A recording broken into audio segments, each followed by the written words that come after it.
do Senhor para a igreja.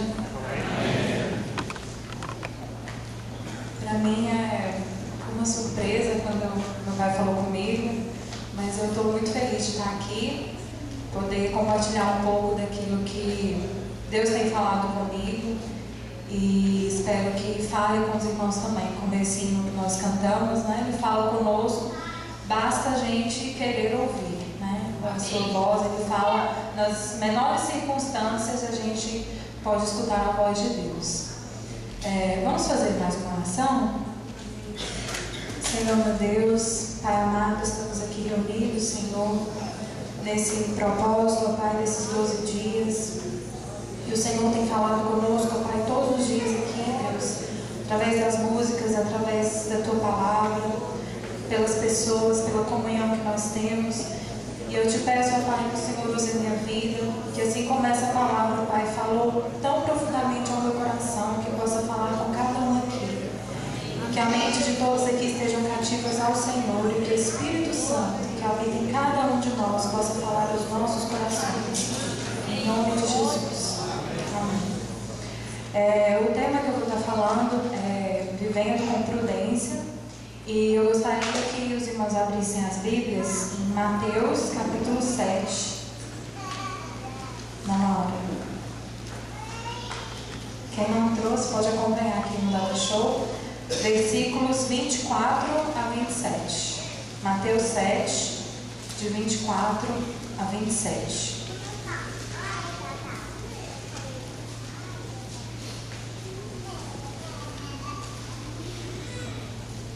Diz assim, a minha versão é a NVI, pode estar um pouquinho diferente daquela dali. Portanto, era Jesus falando para a multidão. Quem ouve estas minhas palavras e as pratica é como um homem prudente que construiu a sua casa sobre a rocha. Caiu a chuva, transbordaram os rios, sopraram os ventos e deram contra aquela casa. E ela não caiu, porque tinha seus alicerces na rocha.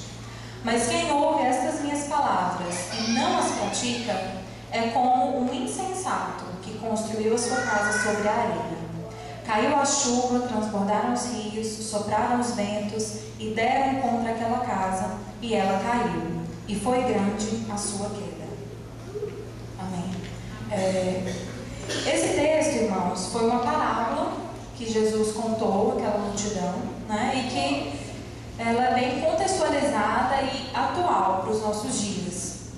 Primeiro, porque a gente vê algumas semelhanças entre esses dois homens, né? E também semelhanças desses dois homens com a nossa vida.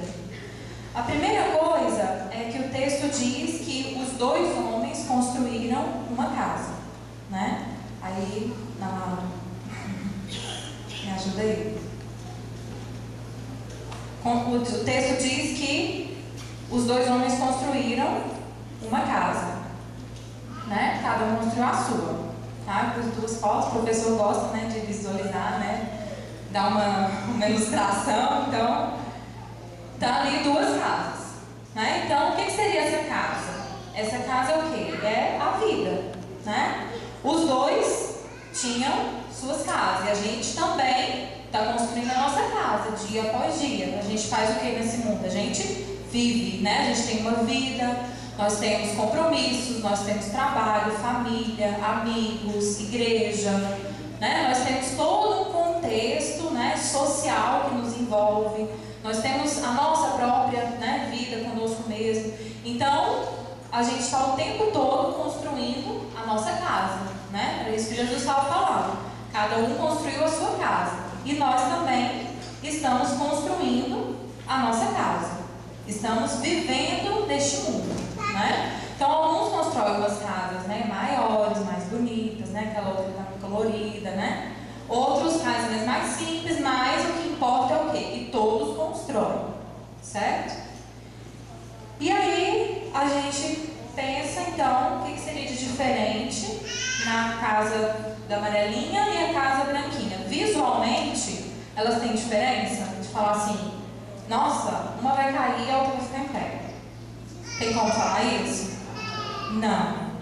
O que seria então que a gente não consegue ver, mas que é a parte mais importante da construção.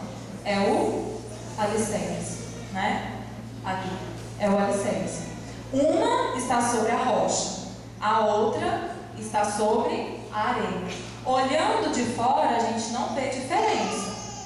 Mas, quando vier os ventos, Jesus disse, né? Veio o vento, os rios, né? Caiu a chuva. E o que acontece? Uma cai e a outra permanece firme, né? Então, a parte mais importante da construção é a parte bonita que todo mundo vê? Não. A parte mais importante das nossas vidas é aquilo que a gente está aparentando para as pessoas, o sorriso bonito que a gente mostra. Não é. É aquilo que está dentro, é aquilo que é invisível aos olhos. Essa é a parte mais importante. Assim como o alicerce, né, a fundação é a parte mais importante da casa, também nas nossas vidas, né? E é isso que eu vou estar falando um pouquinho aqui. Jesus, ele falou desses dois homens e ele comparou esses dois homens com dois tipos de pessoas. E dois tipos de pessoas que ouvem a palavra dele. Ele disse, um ouviu e praticou. E ele foi comparado com uma pessoa prudente. Ele foi chamado de prudente. Então, ele ouviu e praticou. O outro, ele ouviu, ele chegou a falar, nunca ouviu falar disso? Não. Ele ouviu e não praticou. E sendo chamado então de insensato. Então a gente percebe o quê? Que nas palavras de Jesus, a prudência está só em ouvir as palavras dele? Não. Está em ouvir e praticar, né? Lá em Salmos 111, versículo 10, diz assim: o temor do Senhor é o princípio da sabedoria. Revelam prudência todos os que o praticam. Então, o salmista está dizendo o quê? Que é prudente aquele que pratica os ensinamentos de Jesus, né? Os ensinamentos da palavra de Deus. E é exatamente isso que a gente vai poder ver, né? Aquele que ouve e as pratica constrói a sua vida com prudência.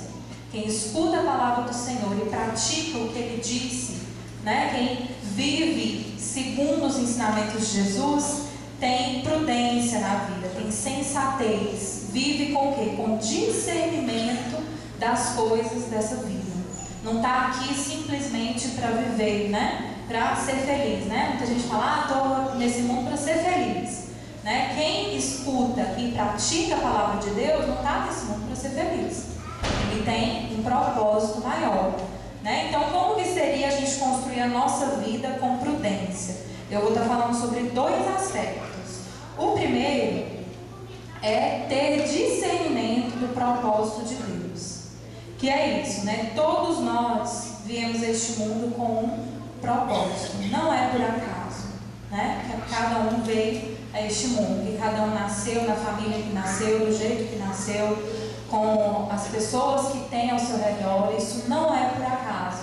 Isso tem um propósito. Existe um propósito em tudo o que acontece está dentro de um propósito, né? Então nada nos realiza mais ou nos faz mais feliz estar aqui nesse mundo do que cumprir o propósito de Deus para nós. Cumprir o propósito que Deus planejou para cada um de nós, né? Às vezes a gente fica tão inserido nas coisas do cotidiano, né? Do trabalho, tão assim afundados nisso, né? O tempo todo pensando, a gente gasta tanto tempo no trabalho, com as coisas dessa vida, que muitas vezes a gente esquece de perguntar para Deus: Deus, o que o Senhor preparou para mim hoje, nesse dia de hoje? Né? A gente acorda às vezes de manhã, já atrasado, já sai fora de hora, né? Então às vezes acorda e nem lembra, né? De poder falar um bom dia para Deus, né? Mas assim, o que ele planejou para a gente? Né? Eu tenho aprendido a todo dia de manhã perguntar para Deus, falar: Deus, o que o Senhor planejou para mim hoje? Né? O que temos para hoje? Né? Deus, o que temos para hoje? Faz essa pergunta de manhã. Por quê? Porque aí a gente vai começar, ele vai começar a preparar o seu dia e te colocar dentro daquilo que ele planejou para o seu dia. A gente deve então construir a nossa vida, construir nossa casa segundo um propósito, para mídia hoje, né, nos nossos dias, ele é muito forte, né, no sentido de que a gente tem que nos capacitar, a gente tem que correr atrás, tem que trabalhar, tem que dedicar, tem que dar duro, tem que fazer faculdade, só a faculdade não é mais suficiente, tem que fazer uma pós, tem que fazer outra pós, tem que fazer um curso, né? E vocês acham que isso tem fim? Não, é um buraco sem fundo, né? Quanto mais você faz, mais o mundo exige que você faça. Quanto mais você se doa, mais o mundo exige que você se doe mais. E aí, até onde vai chegar isso? Né? O mundo diz tudo isso que você tem que fazer para quê? Para conseguir ser alguém na vida, né? Quem você é na vida? Ah, eu sou um advogado bem-sucedido, né? Eu tenho minha casa, eu tenho 3 carros na garagem, eu viajo todo ano, né? Porque essa pessoa, então, ela deu duro, ela dedicou, ela foi atrás, ela estava lá trabalhando. O mundo diz isso, né? O mundo diz isso. Isso é errado? Não, isso não é errado. Correr atrás das coisas, querer melhorar, querer fazer melhor, querer ser uma pessoa melhor, isso não é errado. Mas a gente não pode esquecer que existe um propósito maior para nós, enquanto igreja do Senhor. A gente não está aqui simplesmente para poder trabalhar, vai, trabalha, faz as suas coisas, volta para casa, dorme, no outro dia começa de novo. Não, viver essa vida vazia, né? Viver para poder ter sucesso, viver para ser feliz, viver para conquistar coisas materiais. Nós somos a igreja do Senhor e nós temos um propósito aqui nessa terra. Nós temos que cumprir esse propósito. Esse discurso, né, é um discurso mundano, de que nós temos que melhorar as nossas capacidades, melhorar quem nós somos para poder conseguir alguma coisa ou ser alguém, né? O que Jesus nos ensinou, o que está na palavra dele, é que nós devemos o quê? Conhecer a Deus, entender o propósito que Ele tem para nós, ter um relacionamento com Deus, né? O Senhor falava que vocês ficam preocupados, né? Com o que vai vestir, o que vai comer, né? O que Jesus falou? Não fiquem ansiosos com essas coisas. O Senhor, Deus, o Pai que está lá no céu, Ele já conhece as necessidades que vocês têm. Ele sabe que vocês têm que vestir, têm que comer, têm que morar. Ele já sabe de tudo isso. Aí Jesus disse o quê? Antes, buscai primeiro o reino de Deus e a sua justiça. Essas outras coisas, elas são consequência. Elas são consequência disso, né? Mas o mundo fala o quê? Não, mas você tem... Nossa, mas a casa que você mora é essa? Não, você consegue coisa melhor, né? O que? Visa a ostentação, né? Essa busca incansável. E não é isso que a Bíblia nos ensina. E nós temos que tentar entender esse propósito. Quando Paulo diz lá em Romanos, para não nos amoldarmos ao padrão deste mundo, ele estava querendo dizer exatamente isso. Que padrão de mundo é esse? É esse padrão que eu estou falando. Que as pessoas, né, correndo atrás o tempo todo. Mas Paulo diz o quê? Transformemos o nosso entendimento para quê? Para conhecermos a vontade de Deus, o propósito de Deus para as nossas vidas. Então, ele estava dizendo que nós não devemos nos amoldar ao padrão desse mundo. O padrão do mundo é o quê? Cada um por si e Deus por todos, né? Você tem que fazer o quê? Melhorar, fazer, passar por cima do outro para poder ser alguém, né? Para poder crescer.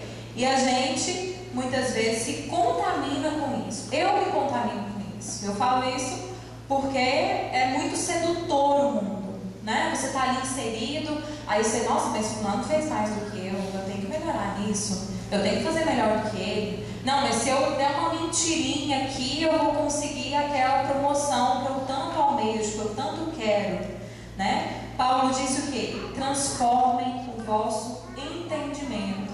O padrão do mundo, ele não tem nada a ver com aquilo que a Bíblia ensina. O padrão do mundo, ele não tem nada a ver com o propósito da igreja aqui na terra. Paulo disse, transformem o vosso entendimento para que possamos conhecer a vontade e o propósito de Deus para as nossas vidas. E o que seria esse propósito? Esse propósito tem a ver com o que Jesus fez por nós, não é? Nós não somos o corpo de Cristo? A igreja não é o corpo de Cristo aqui na terra? Então, para ser o corpo de Cristo, tem a ver com o que Cristo Jesus fez por nós. O que Jesus fez por nós? Ele deu a sua vida. Ele se entregou pelas nossas vidas, pela remissão dos nossos pecados. E o que nós temos que fazer então? O propósito nosso é dar as nossas vidas pelas outras pessoas. Para quê? Para que as outras pessoas também possam glorificar a Deus que está nos céus. Através das nossas vidas, através daquilo que Jesus fez por nós, nós fomos transformados e nós entendemos isso. E aí o que nós somos lá fora? Nós somos luz e sal. E aí nós conseguimos transmitir, nós passamos a ser mensageiros desse evangelho, né? Dessa novidade de vida.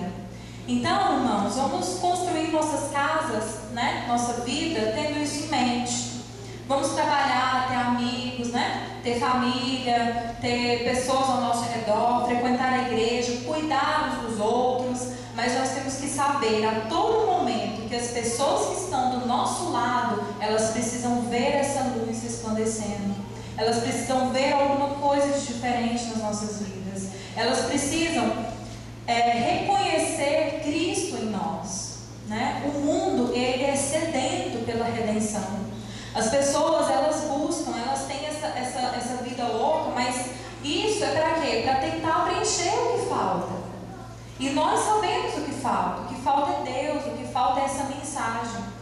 Então, não vamos ver as pessoas à nossa volta, as pessoas que convivem conosco, como empecilhos, né, para a gente alcançar aquilo que a gente almeja. Né? A gente fala assim, nossa, mas fulano ali na empresa só me atrapalha, né? Às vezes na escola, né, na faculdade, fala assim, nossa, mas que cruz que eu carrego, né? Dessa pessoa, esse amigo que não me dá sossego, só está me atrapalhando, perco meu tempo com ele. Né? A gente às vezes fala isso, né? Ah, se eu tivesse uma família melhor, se eu tivesse nascido em outra família, tudo seria diferente, tudo seria mais fácil para mim. Às vezes a gente pensa isso. Mas não vamos ter esse pensamento, não.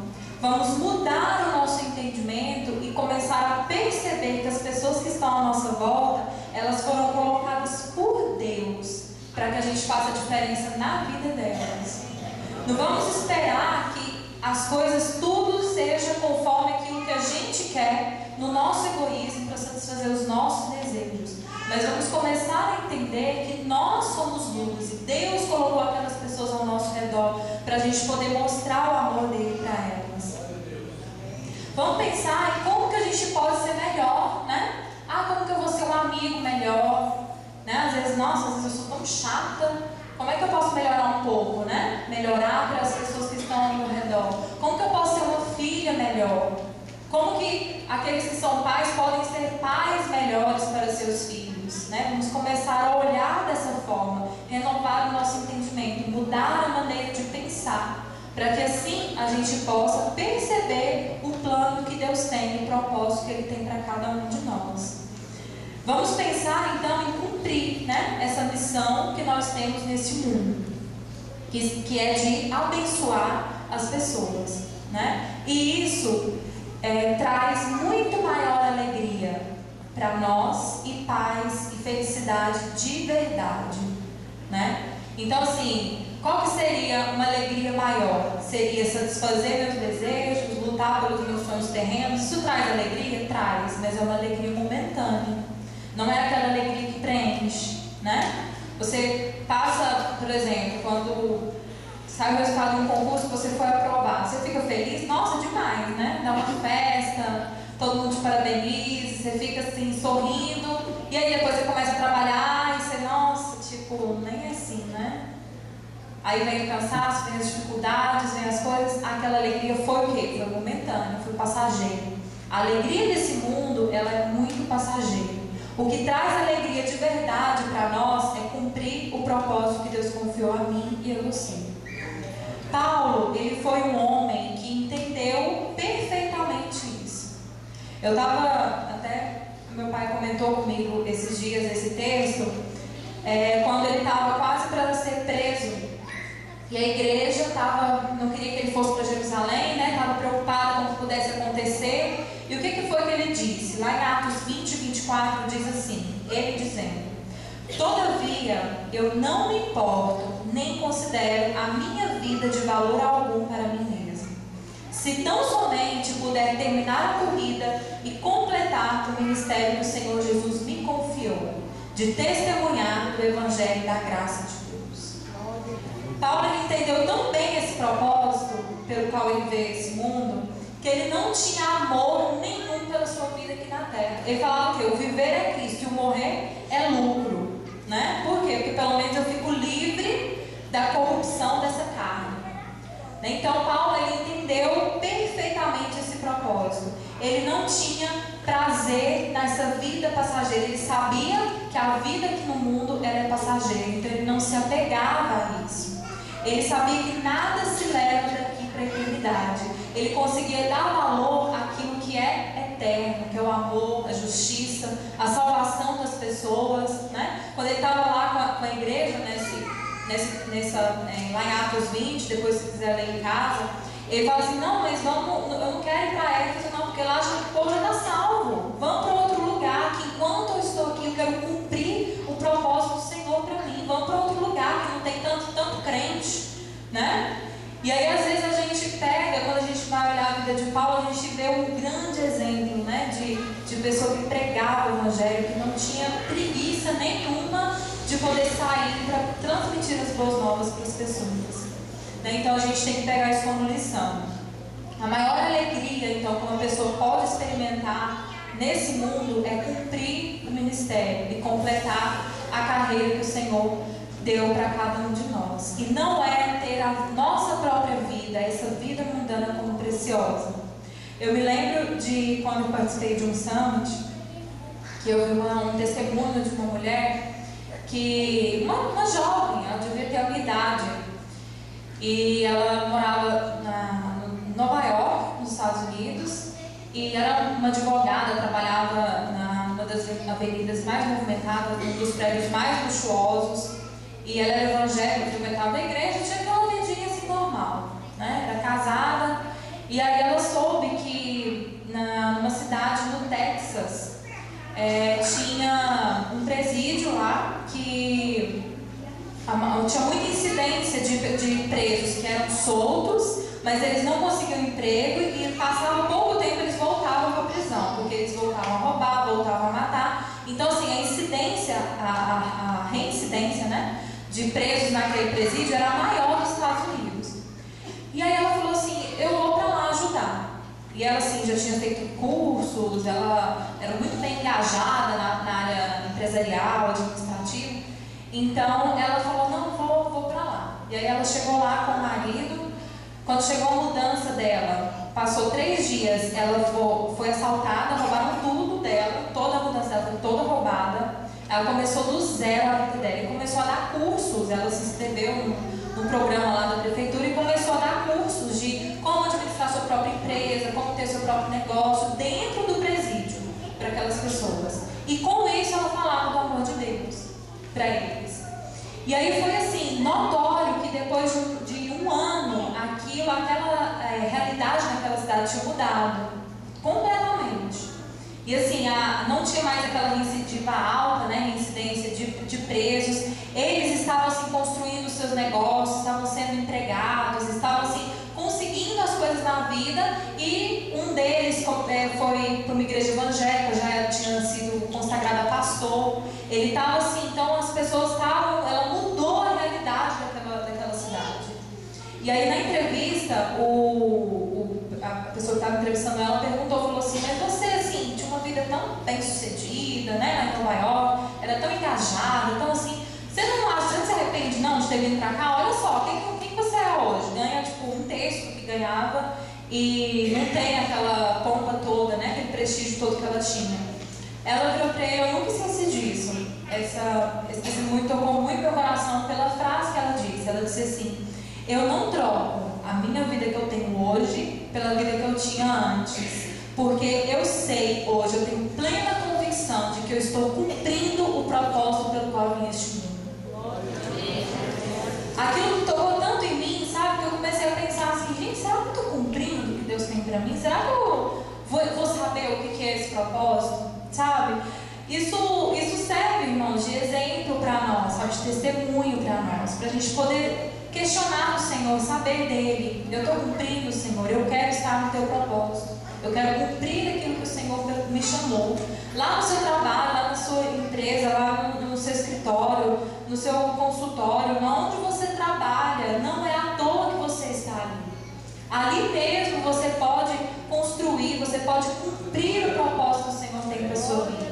Aquelas pessoas que estão ali do seu lado, elas devem perceber isso, você deve fazer a diferença na vida delas. Então, vamos pensar assim, vou ter que revolucionar tudo, né? Virar missionário, ir lá para a Índia, né? Para o Haiti, né? Pode até ser que seja esse o propósito, mas vamos pensar no nosso dia a dia primeiro, né? Vamos começar a ser fiel no pouco que o Senhor tem nos dado aqui. E o segundo ponto, que tem tudo a ver com o primeiro, é remir o seu tempo para aproveitar as oportunidades, para a gente poder terminar. Eu achei interessante essa figura ali, ó, tá vendo que o relógio tem asa? Por quê? Porque o tempo voa, né? O tempo voa. E eu quero falar um pouquinho de tempo e oportunidade. Lá em Efésios, capítulo 5, versículo 15, não precisa abrir a Bíblia não. Paulo diz assim: portanto, vede prudentemente como andais, não como nécios ou insensatos, e sim como sábios, remindo o tempo, porque os dias são maus. Por esta razão, não vos torneis insensatos, mas procurai compreender qual a vontade do Senhor. Aí em vez diz assim, ela não diz remindo o tempo, ela diz aproveitando ao máximo cada oportunidade. Né? Então o texto fala de tempo e oportunidade. E Paulo fala o quê? Que andar prudentemente é o quê? Remir o tempo, aproveitar o tempo. Né? Paulo fala para sermos sábios, para conseguir aproveitar o tempo, porque os dias são maus. O que ele quis dizer que esses dias são maus? Ele não está se referindo à maldade, à violência que a gente vê hoje no mundo. Né? Ele está se referindo a quê? Ao tempo. As pessoas, o que a gente mais escuta das pessoas hoje? Eu não tenho tempo, né? Hoje o tempo não sobra, ele falta, né? Eu falo assim, se o dia tivesse 40 horas, a gente arrumava coisa para fazer nas 40 horas, né? Então, quanto mais tempo você tem, mais coisas você arruma para fazer, né? O mundo diz o quê? Que tempo é dinheiro. Por quê? Porque se você perde tempo, você está perdendo dinheiro que você podia estar trabalhando mais, né? Então, Paulo diz assim, que a gente remir o tempo para compreender a vontade de Deus. A gente deve aproveitar o nosso tempo para a gente poder viver as oportunidades que Deus nos dá.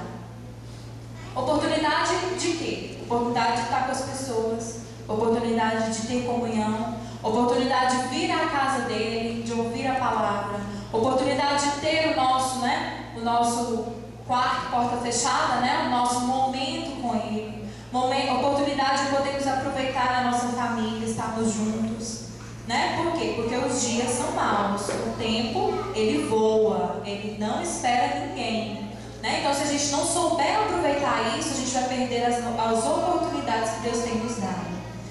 Lá em Eclesiastes 4:4 é um texto bem interessante, eu já estou terminando.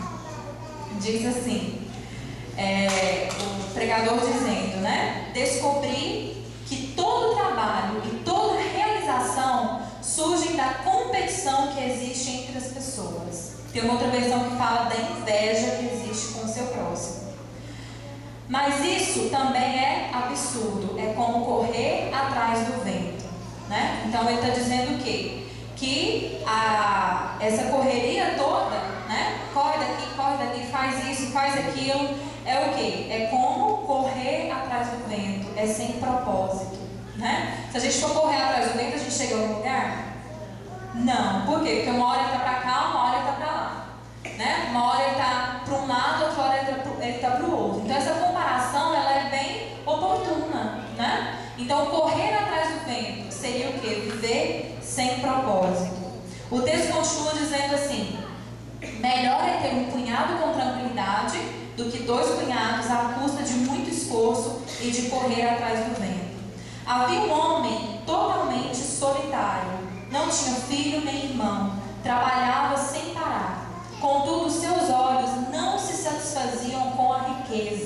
A Bíblia já dizia isso, né? Então não se satisfazia por quê? Porque eu tinha que correr atrás mais para fazer mais riqueza, para poder trabalhar mais. Ele sequer perguntava: para quem estou trabalhando tanto? E por que razão deixo de me divertir? Isso também é absurdo. É um trabalho por demais ingrato. Quando eu li esse texto pela primeira vez, há um tempo atrás, eu me identifiquei muito com essa pessoa, né, que o texto fala. Quem me conhece sabe que eu gosto de trabalhar, eu não tenho preguiça de fazer as coisas. E quando foi o ano passado, eu assumi uma carga de trabalho muito grande. Eu estava com uma carga horária de, em média, 68 horas semanais. Eu estava trabalhando muito. E assim, só trabalho. Quando eu não estava aqui, eu estava no Brasil, eu estava em Goiânia. Se eu estava trabalhando, eu estava na estrada, né? Então, eu percebi que eu não tinha tempo para nada. A minha mãe falava assim: minha filha, você tem um tempinho para fazer isso assim para mim? Mãe, ó, semana que vem eu posso. Amanhã. Era sempre depois. Eu nunca tinha tempo. Né? E eu me lembro uma vez que eu fui dormir na casa da minha irmã. E quem não sabe, eu tenho uma irmã mais velha que tem uma filhinha mais velha de 7 anos. A Gabi, ela chama Gabi. Ela gosta muito que eu vou dormir lá. Eu fui dormir numa sexta, de sexta pra sábado. Aí ela gosta que a gente fica brincando, né? Fico lá com ela. E aí eu fui dormir, cheguei tarde, porque eu estava trabalhando. E aí eu cheguei, a gente brincou só um pouquinho, logo ela foi dormir. E no outro dia, cedo, eu saí para trabalhar. Eu entrava trabalhar 8 horas. E aí eu saí, ela ainda estava dormindo. Então quando ela acordou, ela não me viu lá. E aí ela perguntou para a mãe dela, né? Mamãe, cadê minha tia? Ah, Gabi, sua tia foi trabalhar no consultório. Aí ela olhou assim, triste, que a minha irmã me contou isso depois. Olhou triste para ela e falou assim: você fala então para minha tia, mamãe, que a vida não é só trabalhar não, a família é mais importante. Minha sobrinha de 7 anos. Nossa, quando a minha irmã me contou isso, foi assim, a mesma coisa de dar um tapa na minha cara, sabe? Eu comecei a perceber que estava tudo errado. Eu não tinha tempo mais para minha família, eu não tinha tempo para os meus amigos, eu não tinha tempo de ir na igreja, eu não tinha tempo de falar com Deus, eu não tinha tempo para nada, só trabalhar. E aí, eu comecei a ver que isso não leva a nada, é como correr atrás do vento. Para quem que eu estou fazendo isso? Para mim mesma, mas você está fazendo, mas você não tem tempo para poder aproveitar, né? É igual o texto diz. E o futuro, não é para o meu futuro, mas que futuro? O futuro existe? Não, é ilusão, né? E o presente? Eu deixo de viver o presente para poder planejar o futuro? Isso não está certo. Eu vi que eu tinha que aproveitar as oportunidades que Deus estava me dando de cumprir o propósito dele, só que eu não tinha tempo para isso. Né? Então, quando o texto diz remir o tempo, porque os dias são maus, é isso, a gente tem que aproveitar o nosso tempo para cumprir o propósito de Deus para as nossas vidas. Né? Então, assim, como que a gente chega atrasado no trabalho, né? Às vezes a pessoa que está lá do nosso lado, a gente não tem nem tempo de olhar para a carinha dela e falar: nossa, você está triste hoje, o que aconteceu? Você quer uma oração? Quer que eu ore por você? Fala que Jesus te ama, dá um abraço, né? Nós precisamos remir o tempo para poder perceber isso, sabe? Então, o que eu quero deixar para a igreja é isso. Uma vida prudente seria o quê? Praticar e viver os ensinamentos de Jesus. Para quando as adversidades virem, as lutas, né? As tempestades, os ventos, os rios transbordarem, nós possamos, as nossas vidas não se abalem. Por quê? Porque nós temos convicção do nosso propósito. A gente sabe que tudo aquilo já estava planejado pelo nosso Deus. E como diz Paulo, né? Todas as coisas contribuem para o nosso bem, para aqueles que são chamados segundo o propósito do Senhor. Amém? Amém. Vamos ter uma palavra de oração? Podem colocar de pé.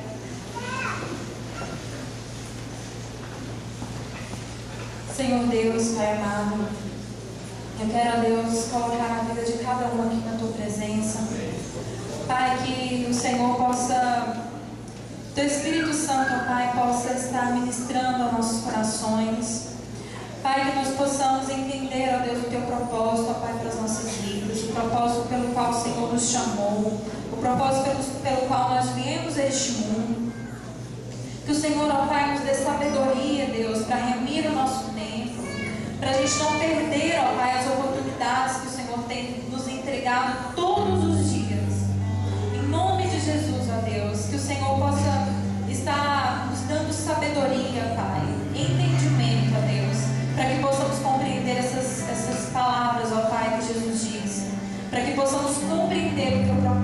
e assim poder cumprir, fazer diferença na vida daquelas pessoas que estão ao nosso redor. É o que nós colocamos diante do